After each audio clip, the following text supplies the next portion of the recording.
How's it? This is Steve with Kuleana Rum. I'm super excited to present to you today our very first special release. Our special release program was designed to share with you some of the coolest rums that we find from around the world. As part of our blending program, we search high and low for world-class rums, no colors, no flavors, no sugars.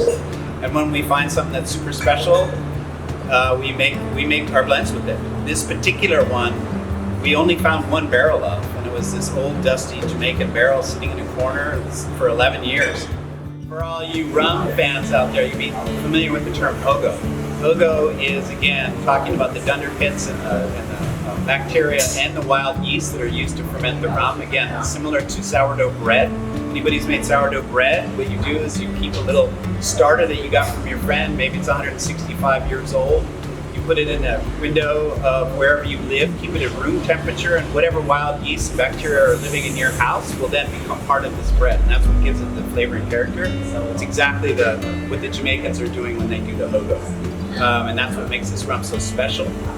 11 years in a barrel just transforms those flavors even further. And it makes it really fun and pretty unique. So it's not every day that you find a rum that's like this, that's also unadulterated. All right, so let's see what it tastes like. Everybody's taste is subjective, but one thing we should all do is whenever you're tasting rum, first thing you want to do is nose it, smell it. And if you can, keep your mouth open. That allows the fumes to go out and the flavors to just land on your tongue. And spend some time smelling it. And what I like to do is just think, what are those smells that I'm getting? You know, for me, I'm getting, we wrote right here. We got ripe berries, we got toffee. I get a little orange. And I just like to think about that for a while. And then once I have a picture in my mind of what I think it smells like, then I like to try it. And the first thing I think is, do those line up with what I was thinking when I smelled it? Or is it developing even further? And sometimes that disparity between the smell and the taste makes it super exciting.